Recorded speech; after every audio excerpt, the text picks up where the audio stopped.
Puri ng Panginoon sapagkat ang kanyang lingkod, abang lingkod ay papatuloy sa pamamagitan ng pag-share ng banal na kasulatan. At ito ngayon yung grupo naming retired PNP member, AFP, meron din Bureau of Fire, active na PNP, civilian, nasa iba-ibang bansa, nasa Canada, USA, UAE, kanya po rin ng Panginoon. Ito po yung aming grupo po ngayon at labis na nagpapasalamat sa Panginoon. At upang sa ganun ay patuloy ang inyong lingkod na magbibigay, babahagi ng salita ng Panginoon. At mga kapatid, ang ating tatalakayin po ngayon, yung faith on trials, yung ating pananampalataya. Paano natin mapagwagyan ang ating pananampalataya sa gitna ng mga sari-saring problema? Alam nyo po itong nakaraan, at may pinasa po akong video, short video tungkol kay Dr. Willie Ong, na ito po ay kilalang doktor na celebrity, isang internist, cardiologist, at siya ngayon ay tinamaan po ng cancer, abdomen, bukol sa abdomen, at sarcoma ang tawag po doon. At makikita po natin siya yung stress niya, no? At ang sabi niya doon, yung kanyang pagmamahal, at doon sa kanyang vlogging ay merong nagbabas. Kaya sabi niya, yung na-stress siya, at dito nagkaroon po siya ng karamdaman. Alam niyo po, ang Biblia po ang nagsasalita po ang mga tao, sa unang Pedro 1, ang talata ay 24, ang tao ay para lamang mga damo. At ito ay natutuyo, ay yung bulaklak ay nalalanta. Kagaya po sa iba sa atin dito, ngayon, at mostly sa atin po mga senior, nakakaranas po niyan. Alam nyo po, hindi lang siya, hindi lang iba sa atin, maging po ako. Pero ang pinagugutan ko po ay ang Panginoon Diyos kung paano ma-overcome ang mga bagay nito, sapagkat siya po ang pinagugutan natin. Kaya yung talata po na babasahin po ko sa inyo, ito po yung kinuha po natin. Sa Aklat ni Santiago 1, ang talata po ay 2 hanggang 4, ganito ang nakasaad.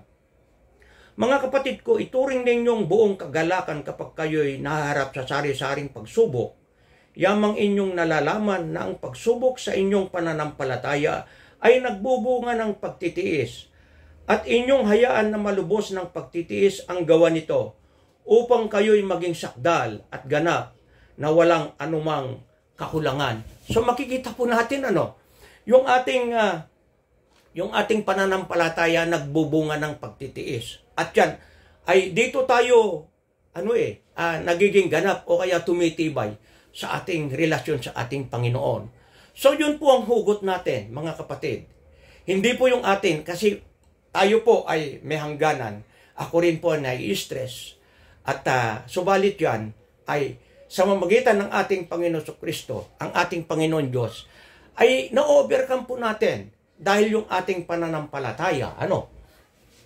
At malinaw po dyan. So, makikita po natin, trials consider as joy by Christ believers. Bakit? Itinuturing natin na kagalakan, mga kapatid at mga kaibigan, yung ating mga pagsubok po sa atin, mga problema po sa buhay. Bakit? Trials, problems will develop our faith stronger. Pag dumapo sa atin mga yan, di ba yung ating pananampalataya ay nagiging lalong mas matatag po. Dito po tayo hinahasa ng Panginoon Diyos. Kaya hindi po tayo nanlulupaypay. At alam po natin na ang nature ng buhay po dito sa mundo ay ganun talaga.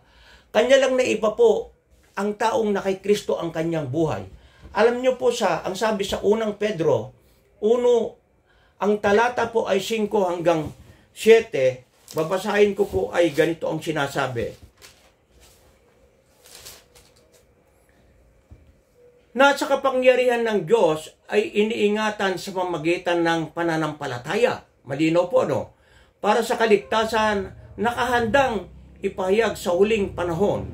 Sa ganito'y kayo nagagalak, bagamat ngayon, sa sandaling panahon ay kailangan ninyong magdanas ng iba't ibang pagsubok po. Dito sa mundo, ganun po talaga ang nature natin sa mundo, sapagkat wala pa po tayo sa langit.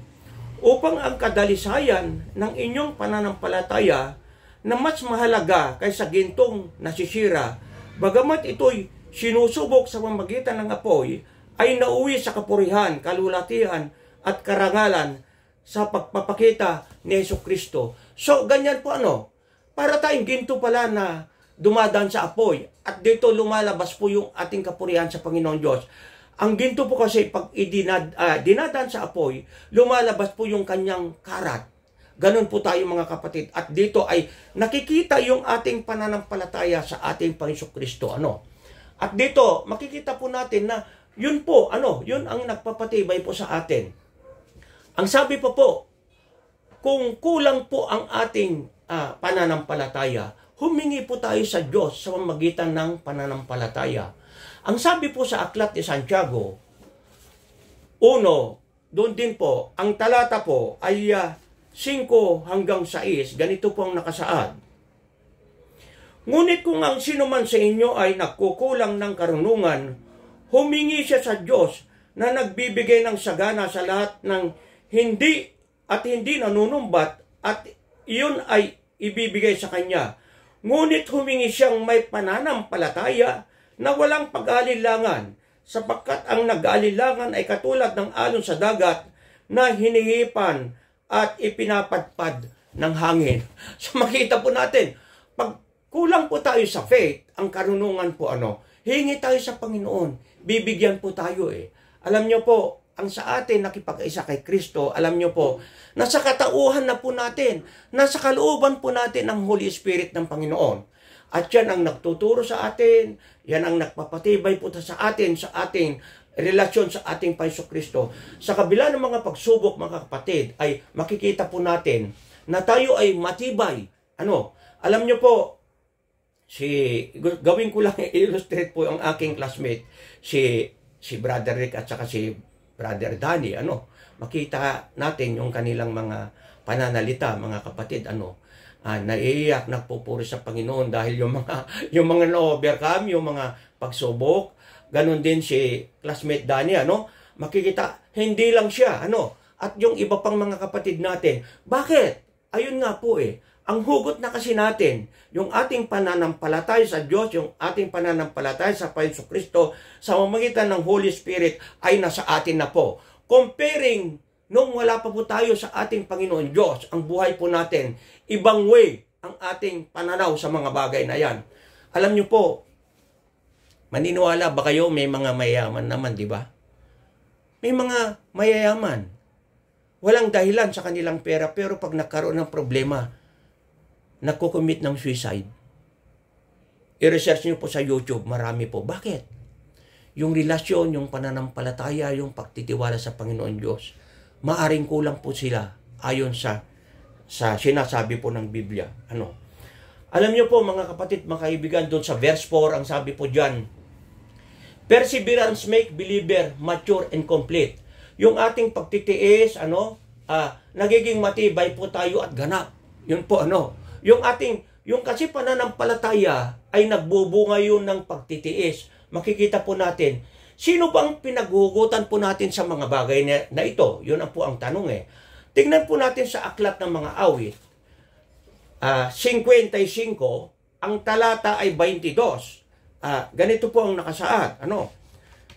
Iatang mo ang iyong pasan sa Panginoon at ang kanyang alalayan ka. Hindi niya pinahintulutan makilos kailanman ang matuwid. Sino po mga ito? Tayo po yung matuwid sapagkat isinuko na natin ang ating buhay sa ating Panginoon Kristo. Napawalang sala na po tayo. Ayan mga kapatid, iba na ang nature natin. Yun po ang pinaghuhugutan po natin mga kapatid. Isa pang talata, makikita po natin sa Mateo 11, 28. Mateo 11, ang talata ay 28. Ganito po ang nakasaad. Babasahin ko po. Sabi ng Panginoon mismo ang nagsabi, lumapit kayo sa akin, kayong lahat na nanlulupaypay at lubhang nabibigatan, at kayo'y bibigyan ko ng kapahingahan. Napakaganda po Pag lumalapit tayo sa Panginoon, yung mga problemang yan ay ibinibigay natin sa Kanya, naleles po tayo. Hindi paris nung tao na wala ang buhay niya sa Panginoon. Naleles po tayo. Kanya mga kapatid, mga kaibigan, yun po ang nagpapalakas po sa atin upang sa ganon, yung mga trials na yan, problema yan, ma-overcome po natin. Alam niyo po, isa pang ingredients na pinakamahalaga po sa ating buhay, huwag nating kalimutan po yung panalangin. Kailangan po natin yan sapagkat yung panalangin, direct communication sa Panginoon. Ang sabi nga sa unang Thessalonica 5, ang talata ay 17, sabi niya, pray without ceasing.